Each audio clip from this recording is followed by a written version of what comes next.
this notion of woke being appropriated, right, as a problem, okay, as it relates to taking a look at what's going on in society and paying attention to when harm is on the way.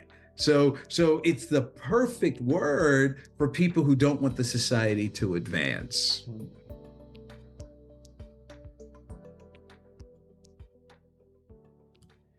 In this episode, I was privileged and honored to have a conversation with Mr. Glenn Singleton.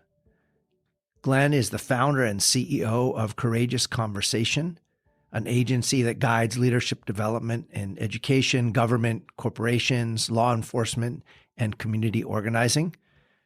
Glenn is the award-winning author of Courageous Conversations About Race, a field guide for achieving equity in schools, and the follow-up, More Courageous Conversations About Race. He has consulted with executives at companies including Amazon, Google, Procter & Gamble, as well as with agencies such as the New York Department of Education, the New Zealand Ministry of Education, the Lyndon B. Johnson Presidential Library, the Bill and Melinda Gates Foundation, and much, much more. Mr. Singleton has devoted over 30 years of his life to this work. And in our conversation, we touched on a wide range of topics and ideas, from his own personal narrative, how he got into the work, what he relies on for advice and guidance.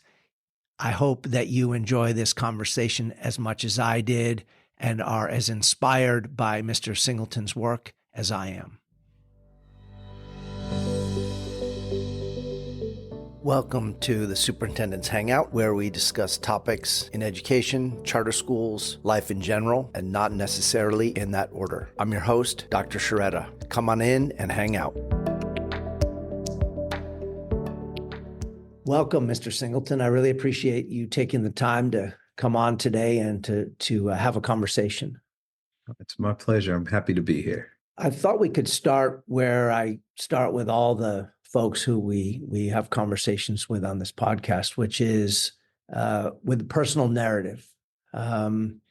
History matters. I know in your work, you talk about everything's based in the personal narrative and where we come from. So if you could share with us your own personal narrative and how that led to initiating the Courageous Conversation protocol and approach, et cetera.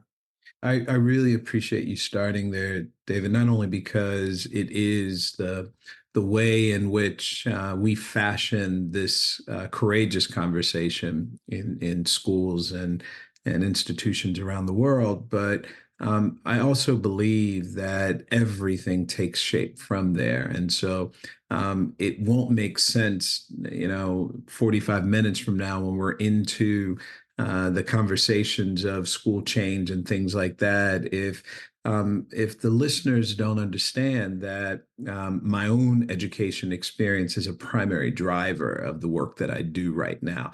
I grew up in Baltimore, and a quick study of Baltimore indicates that it's one of the few cities where I'm more likely to see people who look like me, African American people very specifically, in the day-to-day movements about my life. And so all the way through sixth grade, every teacher, with the exception of one, because of an interesting experiment in busing that happened in Baltimore City, but all of my teachers, all of the principals, all of the authorities in my life, the clergy, the people who ran the rec center, all of those people looked like me. They were a part of my community as African American people in the United States. In fifth grade, because of the struggles of moving white children into predominantly Black schools in Baltimore, and Baltimore is one of these few, what we were affectionately known as chocolate cities. It's a city disproportionately Black. Close to 70% of the people in the city were Black. And so I grew up with a very different perspective on what the world looked like, because the world was my community. And the only thing that would interrupt that was TV, where I would see these different images of people who were not Black, who were going about their lives as the Partridge Family and the Brady Bunch, and all of those folks, right? Little House on the Prairie. I could just name hundreds of shows that really showed an image that didn't reflect what I was growing up around. And so this one teacher who comes in fifth grade, her name is Fran Finnegan. And because they couldn't mix the children, they decided to mix the teachers. And so we got, in this fifth grade year, we had a good number of white teachers that came to Hilton Elementary School. And unfortunately, for so many reasons that I understand better now, all of those teachers, with the exception of the two teachers that I experienced, Mrs. Finnegan and Mrs. Schwartz, were not able to stay. They didn't have a very long tenure at Hilton Elementary School. And so that was my first real engagement with race up close, because when you are amongst people who share your own racial identity, your own racial experience, and all of those things, race doesn't really take on a big conscious dynamic. Unlike when I went to seventh grade and I tested into the private school system in Baltimore and winded up at a progressive institution Park School, that was opened in 1912, and was really open to students who were not allowed to attend other private schools in Baltimore. So this population was predominantly Jewish. And so I went from seventh grade through 12th grade in a school system where, in most cases in the classroom, I was the only Black student. And sometimes I would go a whole day without seeing another Black student. We had no teachers of color. So it was really a contrasting experience, and that's how I started to learn about race. I didn't understand race or racism until seventh grade, and therefore that personal experience is what brought me into this understanding. Later, through University of Pennsylvania, I was already used to being one of the few, if not the only, in the class. My first career in advertising in New York, same thing. So, my life has really been a life of this contrast of a fundamental foundation in my schooling in an all Black experience, which I credit for learning to read and developing a curiosity for learning and so forth. And then going into these advanced levels through graduate school at Stanford, where I was one of three Black students in the entire program, the master's program that I was in. So thank you for sharing that, because, as you say, it really all does. Everything starts with our personal story. I think if we start too late in it, we miss the kernel, the central element. So you went to college and grad school, and at what point? And then you go into the advertising world. But at what point do you start to segue into the work that you do today, with nonprofit and for-profit entities all around the U.S. and also internationally? Like, what's that pivot point? Maybe it wasn't just one; it was multiple that brought you into the work that you're doing.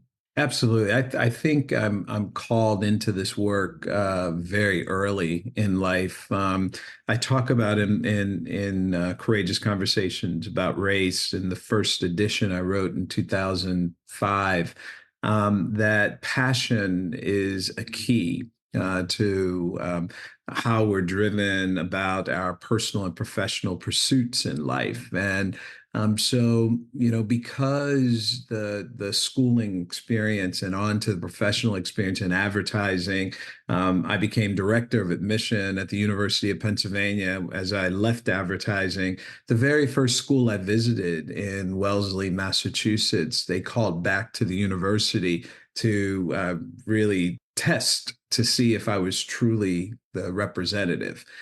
Because I just didn't have the image that they would expect would come from the Ivy League to make a decision about who got to attend the University of Pennsylvania from Wellesley High School. And unfortunately, this wasn't a standalone experience. I was often challenged in terms of the authority. So, these incidences continue to occur throughout my life. I remember being back at the university, and I was a communications major, and really fascinated by media and the impact of media on Black children, specifically the impact of media on me on Saturday mornings when I would watch all of that TV. And there were these very typical commercials of heavily sugared cereals and things like that. And so I was fascinated by how advertising could influence, and specifically if it could influence you towards these unhealthy outcomes. What might it do if we used advertising to influence towards healthier outcomes?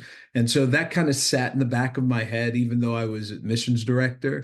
Um, when I got to Stanford, I had actually thought that I was stepping out of admissions for a minute to step back into higher education. And my goal, my dream was to be on a university campus as a college president at some point.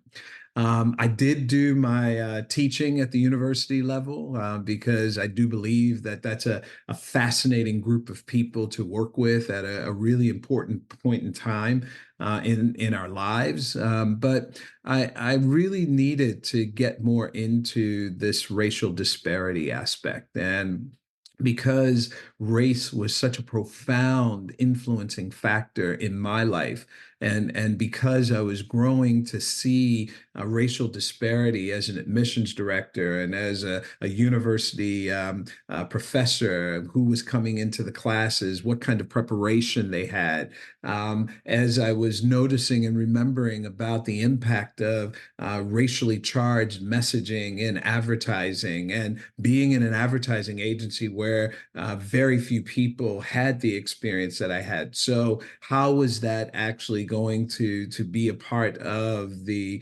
understanding of how we improve advertising or how we improve higher education? And so rather than being in higher education or advertising media, I decided in 1992 that I was just going to strike out into the world and try to have a conversation about this impact of race on achievement, on outcomes, and things like that. And that's when I formed the company. So if you could, for the benefit of our listeners, kind of talk through the courageous conversation protocol and the central elements, the four agreements, the conditions under which this really vital work. I kind of see it as the laying the cultivating the field, so to speak, to allow then the seeds of this at times challenging work to take place. Could Sure. you lay that out for our listeners? Sure, sure. I was in these classes from seventh grade on through graduate school, in these work experiences, be it advertising, be it admission, be it teaching educational leadership. And one could look and say, well, the subject matter was, you're in a calculus class or an economics class or whatever. But always for me, it seemed that I was not only in that subject matter course, but a skill and a capacity that I was being tested on was my ability to navigate interracially, particularly in conversation towards an outcome. And so what I paid attention to was why it was I believe that I was able to get from point A to point B to point Z when so many who shared my experience were not. And many of these people, it seemed, were a lot smarter than me in the subject matter. Okay, so they were better mathematicians or scientists or in foreign language or whatever. But Being able to engage in a multiracial experience, a study group, in a meeting of colleagues in a department, all of those kinds of interactions were where I was seeing many people who looked like me specifically fall apart. And I was also seeing when I wasn't exercising my best that white people in the conversation would also suffer a kind of stress that led to us not getting at the whatever the goal or the outcome was that we were trying to achieve. And so I believe that the focus on how to have the conversation became as important as whatever it was that we were trying to achieve.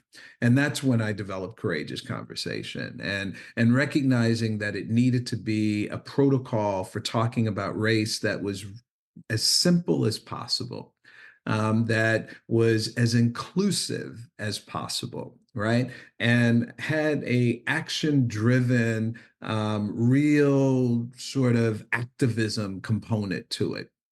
And so the first thing was that I recognized that how we show up is half of the game here, right? And half of our success. And so showing up with a higher level of racial consciousness about race in our own lives is the best thing that you can do, because you can always learn about what's going on in the surrounding or the new context, or I can learn, David, from you about how race played out in your life by asking you some questions that help me to understand race in my life, right? So what were some of these pivotal moments? What was the first time that you realized that race mattered?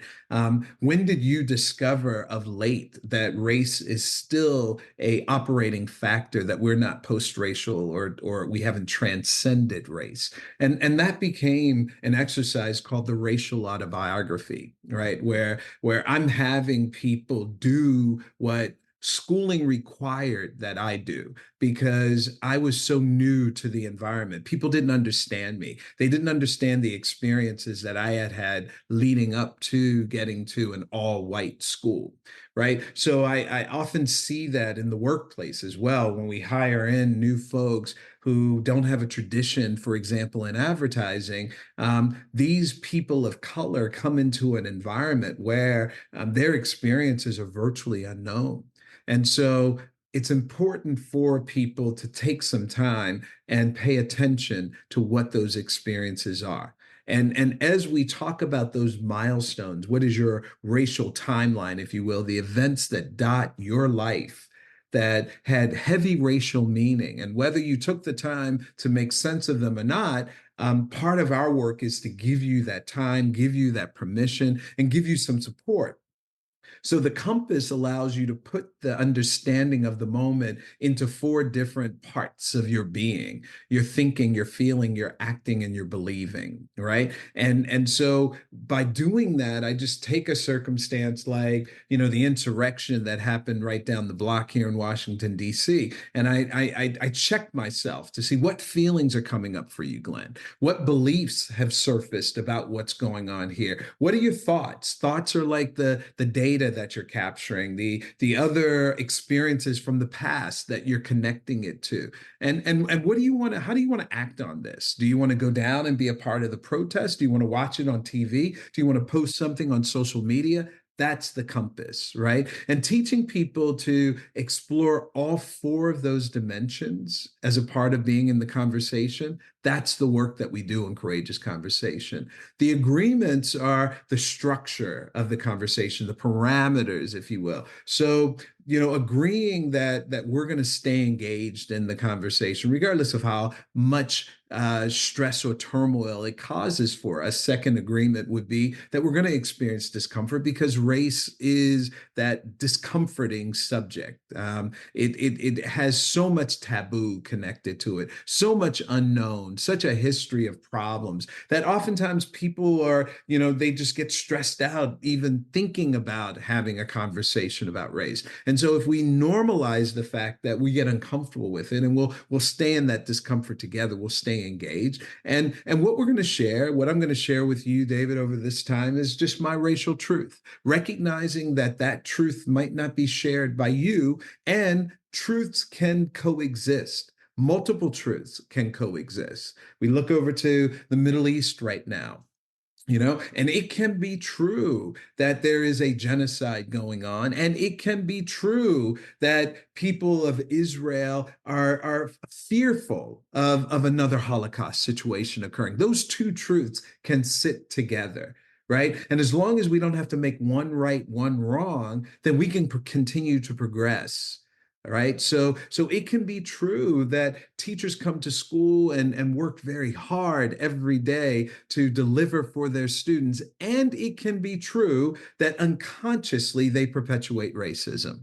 Right. And so those two truths, we get to work on both of those. We get to reward for all of the wonderful things that are happening, and we get to hold a mirror to and insist on transformation in the areas where we need to improve. The final part of the protocol, the compass, the agreements, then the conditions. And the conditions are like the roadmap through the conversation. So it gives us those waypoints that we want. The first part of it, the first tier, which is called engaging the conversation, is about the personal narrative and isolating race in the personal narrative. Not making race more important than anything else, but making sure that we don't lose sight of race as we've been sort of socialized to in our society. The second tier of the conversation is about the multiple perspectives, and that's the example that I just gave about the Middle East, or what can be happening in a school where two truths can walk together. We don't have to pick one over the other. And then the third tier, so the first tier is engaging, the second tier is sustaining through the multiple perspectives, the third tier is deepening the conversation. And therefore, race is no longer simply a conversation of one's skin color or some physical traits, but race is a conversation about power and the assignment of power, in this case, based on skin color. One of the things I think that speaks to me most powerfully is, as you say, the ability for multiple truths to coexist. Mm-hmm. That's something that I feel is not readily available societally, on social media, politically, where everything is zero-sum game and so polarized that. And in a minute, I'm going to ask you about DEI and about these movements to ban and embrace, and there's not that opening to have multiple perspectives at the same time. That's something that really speaks to me about this protocol, and I appreciate that. And the other thing is the expectation and the acceptance of non-closure. I think too often we societally, and maybe in education and in business and whatever arena we're in, we think we're going to engage a facilitator, and we're going to contract and set aside time and work on something, and then that project's going to come to some sort of a conclusion and a check mark. And I think in your writing and your speaking, and you're really clear about the fact that this is a journey piece. It's not, oh, we're here and there's closure. Right. These are lives, and there's not closure. Right. Yeah, you got a few pieces in this, and all of those are so important.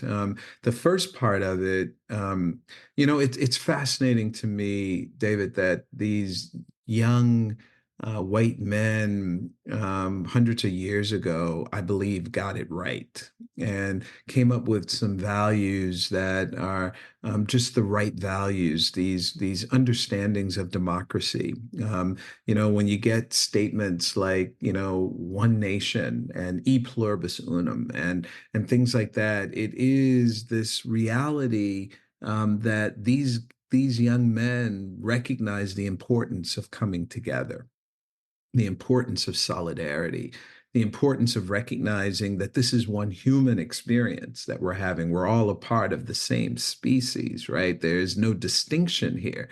And they were able to make that statement because the kind of rich diversity that we experience today was not present in Right. in their purview, right? And so we wanted to, rather than change the ideals that they professed, have those ideals apply to a society that they never envisioned. And here we are. Okay. And so what I'm noticing over the past, really since I would say around 2009, 10, 11, the society has really began to put a premium on division Mhm. and conflict. And it seems that people have built skills and capacities and desires to be in conflict. And therefore, if there is the possibility of not being in conflict, it makes folks radically uncomfortable. I'm not about conflict. Okay, I am about solidarity. Mhm. And so I believe at the heart of this solidarity is recognizing that oftentimes two truths that seem like they're way different can sit together and can be different truths, but people can get along with them, right? And so I'm trying to help people to find the place where we come together, right? And I'm trying to use the principles that folks have really embraced over time, these principles of democracy. Okay, this ability for people to speak what is true for them and to evidence that truth in real experiences, to really be careful and caring about their fellow human being, right, and the welfare and the feelings of that person. Because when that happens, when we leave this particular conversation and we both feel good about it, we get to go out and be more productive in the society and give more good to the society. You're going to have a meeting after, I'm going to have a meeting after, and if this goes well, then we get to carry that good feeling, that warmth into the next meeting, and it becomes something generative in that way, versus if we're in conflict. Mhm. Right. And so teaching people how to live in conversation, searching for understanding, that part that I can connect to you on, right? And building from that, not hiding the difference, because the beauty of humanity is the diverse perspective, the diverse walks of life, all of those things that make it interesting. That's why we don't eat the same food every single night. Right. We don't listen to the same song over and over again. We don't wear the exact same color every single day, right? And so there's a hunger for that diversity. Diversity is synonymous with humanity. And therefore, when you get to now a society that has become anti diversity, anti ability for people to actually give their all by being supported as to the degree that the society can support us, which means that people who have way too much to do all they can actually not have so much, so that other people can have more to do better. Right. So at the marketplace, then we've got more people coming with more ideas, which then allows the society to blossom and bloom. And then this inclusion piece, right? So a society that becomes anti-diversity, anti-equity, anti-inclusion, at the end of that game, nobody is there. Right. And so you just sort of play it out and you realize that in an exclusive way, eventually you have very few to none, Mhm. versus in an inclusive way, you have more. And I don't know why that does that I, now, but it's I, pretty phenomenal. it's pretty, yeah. And I'm Using not sure what triggered it, but AI it, must have it liked agrees that with me. idea. It agrees with me. AI is on the side of DEI. This idea of woke, it's again. This is a fascinating conversation, because woke has always been a sort of term in the Black Yeah. community. Stay woke was a safety term. It was a term to pay attention when harm was around the corner, right? And so this notion of woke being appropriated, right, as a problem, okay, as it relates to taking a look at what's going on in society and paying attention to when harm is on the way. So it's the perfect word for people who don't want the society to advance. Yeah, we could go a whole bunch of different directions Absolutely. from there. Something that struck me in your writing, and if you could elaborate on this, is the difference between non-racist and anti-racist. Hmm. Um, what the differences are and why you differentiate there. With the exception of a few, most people are going to espouse that they are non-racist. Okay. And it goes by, I'm not racist. Okay. That's the non-racist Okay. standpoint. You want a society of people who, on the conscious level, do what they can to not perpetuate racism. Okay. But there's a kind of passivity Mm. there, right? Because in the frame where I'm stepping in and I'm pledging to be non racist, if the frame already has racism about, okay, for one individual or a collective of individuals to simply be non racist, it just means that we don't accelerate, we don't escalate the racism that is a part of the system already, that we have inherited from generations coming forward. Okay, so it requires that we do more than we're non racist. And anti racist means that we actually address the racism that's in place. And the first step of anti racism is that we don't perpetuate racism further. Right. So I've got to pay attention to how it is that I would perpetuate racism, okay, in conscious and unconscious ways, in ways that, I am active and passive, right? But I've also got to take on the challenge of the racism that in the society that I've already inherited. And it means too that I've got to help other people who are not on their P's and Q's about racism to be aware of how they are playing into the system and how they might change it. I love how Beverly Tatum described it in one of my favorite books that I taught for a long time while all the Black kids sitting together in the cafeteria.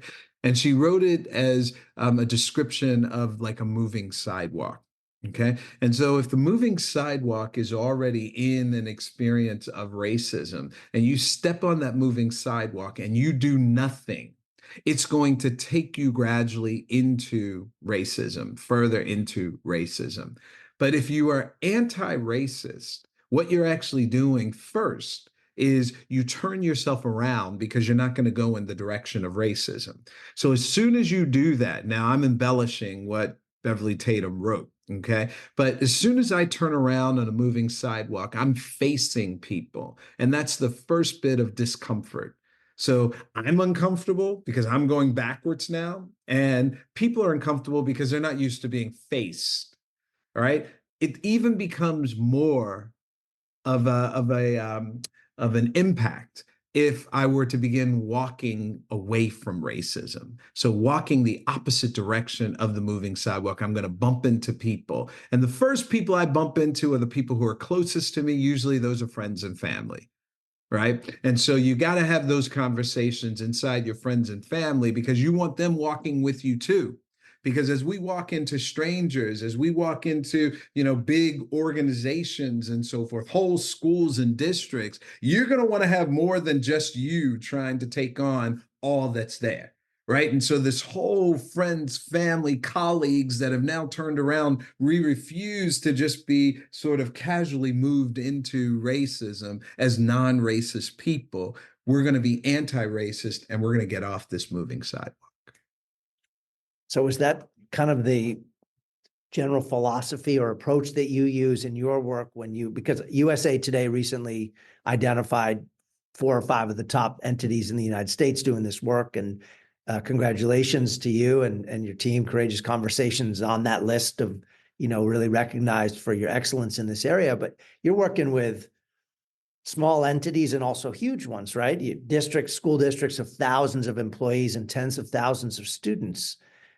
Where's the entry point um, for this work to really be able to facilitate systemic change, right? I mean, you and your team can only do so much, and so how does that really? I'm just fascinated by this kind of idea of ideas kind of percolating throughout an organization.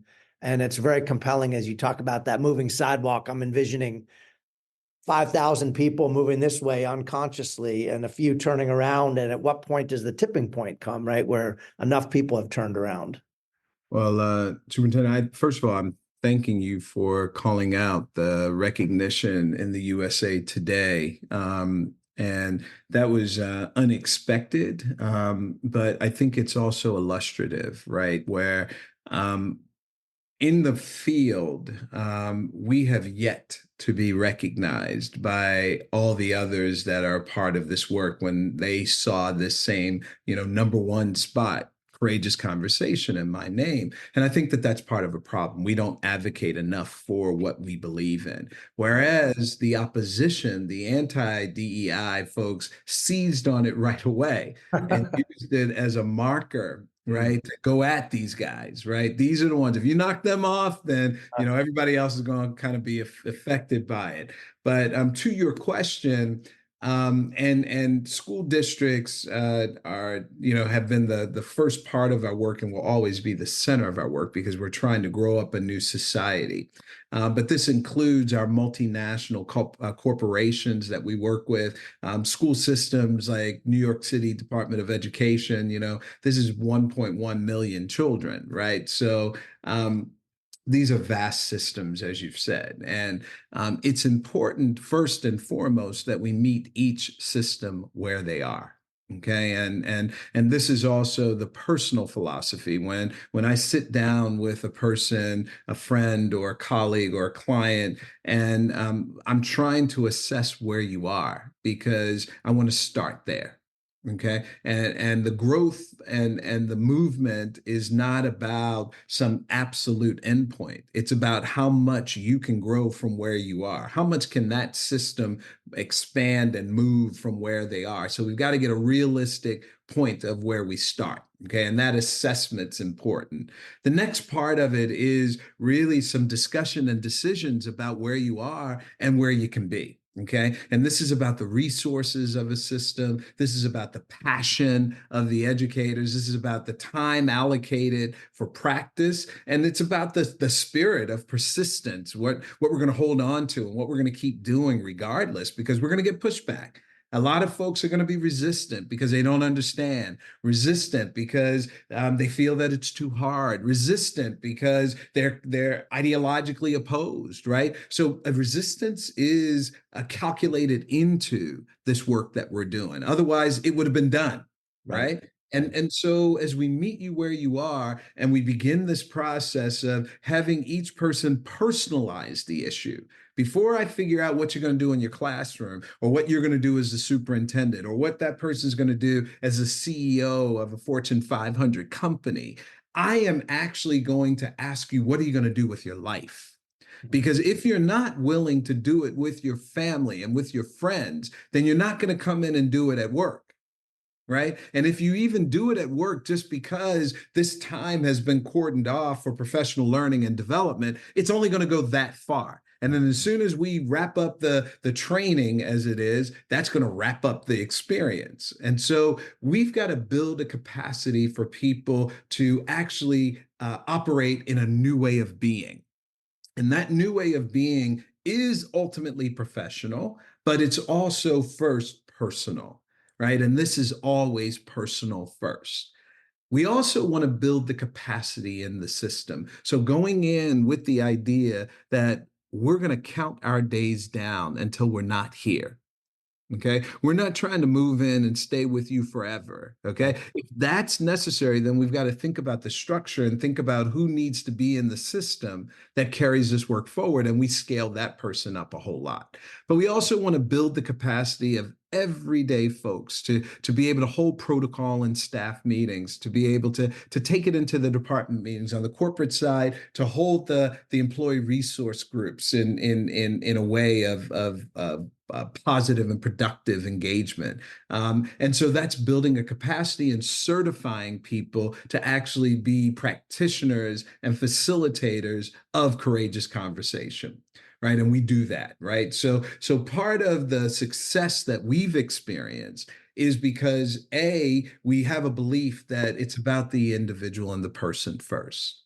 Okay. Two, then it's systemic. So it's got to get from the personal through the professional to the organizational, and it's policies, it's practices, as well as programs that all need to come under the microscope to determine through a racial equity lens, in our case, if this is the way we really think we should be situated and organized right now.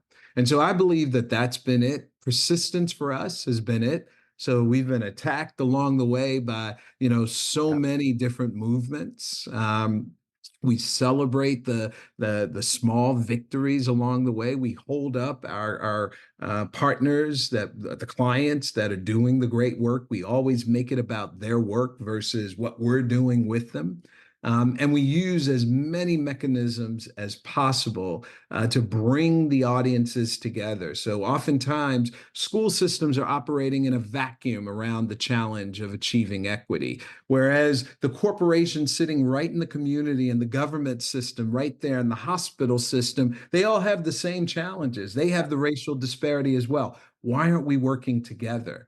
And that's the kind of work that we've been about, bringing all of those forces together, even if for one time at our national summit, so that they can see the work that's happening in advertising. We have our advertisers create assets that schools use. If you look at America Erased right now, go to YouTube and just look up America Erased, and you'll see the video the film that was created from our advertising partner of since 2014. We've been working with Wyden and Kennedy Advertising. They do all of the amazing work for Nike.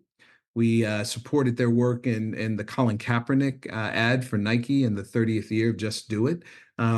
We work with the agency that just ran the remarkable ad created the remarkable ad for the NFL that was filmed over in Ghana, which is, my second home. And so these are, ways that we start to bring together people, because we're so much stronger and it's so much more exciting when we're working in community.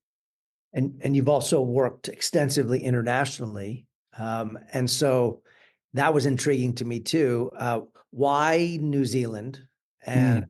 and then what are some of the lessons that have been learned going both ways? Yeah. So, you asked a question up front, which was, when did I make a decision to start doing this work? And it's never been that way. I am a firm believer, David, that there are forces bigger than us. Okay. And so in some days, I want to go bigger than the force that I think about, but I just use the ancestral force, right? Mm. The wisdom of my ancestors. And sometimes, I hear my grandmother talking to me and helping me to make decisions along the way. And it's not only just family in my ancestral council. It's people like my Phi Beta Sigma fraternity brother John Lewis, who or Kwame Nkrumah, the liberating president of Ghana, right? And these folks are telling me, yeah, this sounds good. No, this is not what you want to do, right? And so I find myself in Australia because a young guy over there was running the DEI programming at the University of Western Australia, and he was using courageous conversation, and it came up online, and one of my staff members saw it.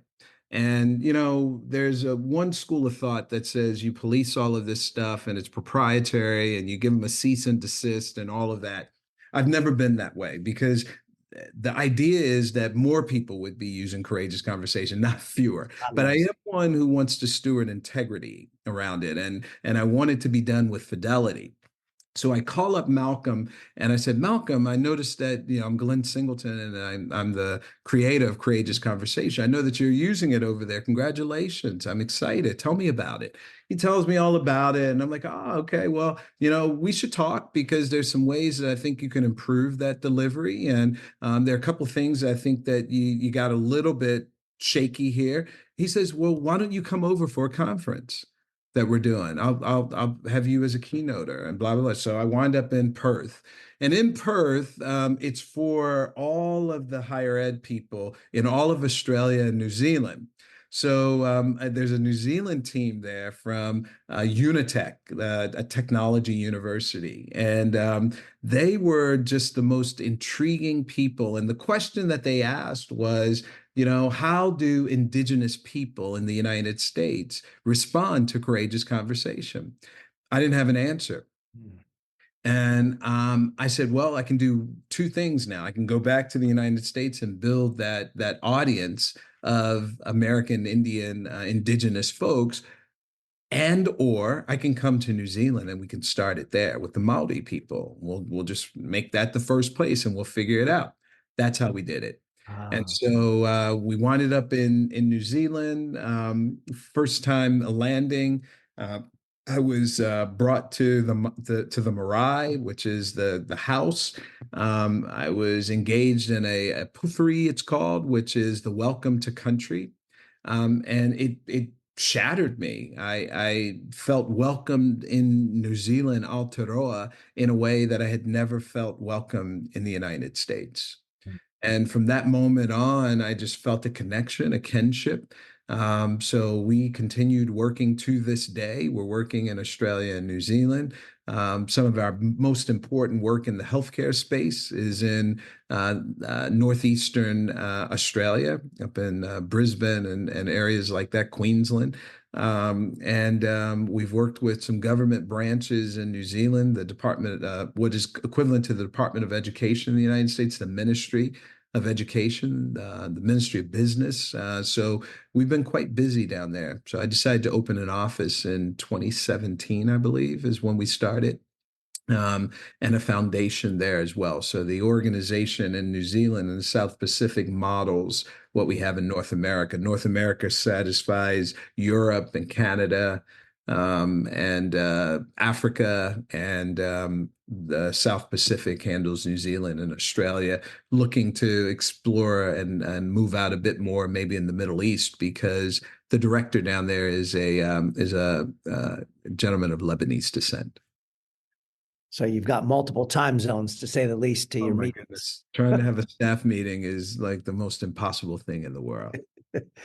I am very conscious of your time, and I could go on and on with questions, some of which have popped up for me in the course of this. I did want to ask you about something that I noticed in some of your writing and has been very timely for me as we talk about student chronic absenteeism and the gaps. We actually don't tend to talk about the gaps between different groups of students in California. We just talk about chronic absenteeism. And then something that you wrote about, I think you wrote or spoke about this socioeconomic piece, where we often key on the socioeconomic levels, and we don't talk about the social or the socio, which I think and I don't want to misquote you, but I think that was the connection to race. I mean, if you look at chronic absenteeism rates, I can tell you at Albert Einstein Academies in our schools, it's an exact reflection of the same racial achievement gaps that we have. So I don't really know what my question is. Maybe it's just a gratitude that you brought that up, and it's something I'm reflecting on. But terminology matters. Absolutely. And that's one of the things that I wrestle with as a leader, that I think I need to get better at, is actually calling out what the terms mean when we talk about them, because we tend to just skim over the socio part. That's right. Yeah, and that's actually what my introduction, because my work started as we had in our pre-call. David, I am so grateful to San Diego for embracing the work as the initial space. And, this work started at the San Diego County Office of Education with Dr. Elena Hershowitz, who was running the California School Leadership Academy at the time. We went into Sweetwater and Chula Vista and Lemon Grove and La Mesa Spring Valley. And, all the way up to the north, San Diego and Poway and, Oceanside. So I've worked in all of these districts, and I would say that the first point always, and this has to do with that second tier of the protocol, two truths, okay? Two things can be right at the same time. You can have economic disparity and racial disparity. And if you choose to only look at one, it is a values decision, right? And that decision is typically based in the comfort and the insight, the intelligence of the person who's making the choice.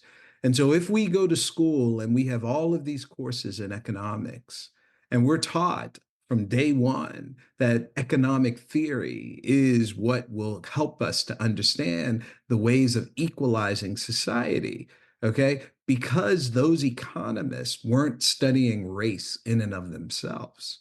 They weren't looking at the fact that there was no racial diversity in people who were making the decisions about policy, right? And so when I look at that same data, I see that poor kids are outperformed by middle income and wealthy kids. Okay. And I was using SAT data because that data was so familiar to me because I was an admissions director. So that's the data that I used all the time. But I also took the SAT. So I'm in a school now where many white children have higher economic means and are taking test prep courses and things like that that are unknown to me. But I also am in a school where there's multi-generation on to college. So there's all kinds of legacy factors and things like that that are built in. All right. These are not economic variables anymore. These are social variables, right? Where one's parents chose to go to school could be based on how much they had to pay for school, but they could have gotten scholarships and financial aid. So it could be based on also what community they wanted to be in. Did they want to be in a liberal arts school or a larger state school? Those are social factors. And so these social factors matter. And a social factor is race. Race, in fact, is socially constructed, which means it's made up. So it is a key social factor. And when I looked at that same data, what I was struck by, and this was matching my practice now. I'm in school districts like Chapel Hill and Berkeley and Ann Arbor and Amherst. These are high performing university districts. And I'm noticing that the Black children who are middle income are outperformed by Black children in low income neighboring districts. So Chapel Hill and Durham, for example, North Carolina. So why wouldn't these middle class Black children be outperforming, okay, all of the lower income white children? Right. And they would not be outperformed by the lower income Black children who are high performing in Durham. Right. And so I'm asking this question as a race question and trying to understand why in the same economic band there is racial disparity. And not only that, but the higher income Black children are outperformed by the lower income white children. Yeah. This is a race Mhm. piece here. And that's what I held on to. And And as Ron Edmond says, if you need more than one example of a school that's got it right, okay? If you need more than one example, then you're working with some other kind of resistance inside, Mhm. right? Because I should be able to look at that data, see that issue, look at it in healthcare, see that issue, and say, we've got to examine race as well as economics. And unfortunately, so much of our system, and I think the pendulum is trying to swing back that way, where we want to talk about economics, we want to talk about poverty, we want to talk about those things, and we want to exclude the conversation of race. So everything becomes about economics versus it's about race and economics. I had a professor in my doctoral program say, and he said it tongue in cheek, and he told us it was tongue in cheek, but he said, why are all the smart kids, why do all the smart kids in San Diego County live within 2 miles of the beach? Right. So that's an economics piece, but the social piece didn't even enter into the conversation, and no one talked about it. We moved on. There you go. And that's it. There Well, you go. you've been incredibly generous with your time, and I really want to honor the commitment that we made at the start of this.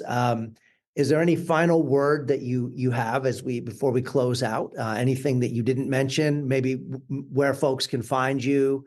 I'm going to be giving out copies of your book to listeners, certainly within our Albert Einstein Academy's community. I've been inspired by your work and continue to be, and it's just makes me think and reflect. So I appreciate that. But is there anything you'd like to end today with? Well, Dave, I want to thank you first of all for the invitation to have this conversation with you today.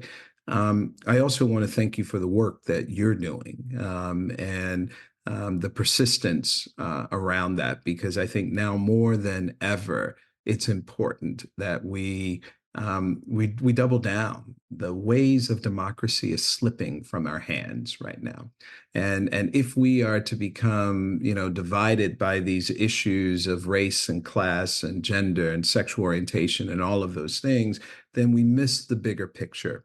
And the bigger picture is that this is a beautiful experiment in democracy here. And we have all the players that we need, and many more who want to, be on the bench ready to go in when we're tired. Okay. And I'm saying that this is the time for us to open our arms and open our minds. Okay. And so if that space is not diversified when you're making a decision, that's a policy decision, a program decision, or a practice in the classroom decision, then don't make the decision. Go get the diversity, because that decision that you make without diversity is not going to serve all people.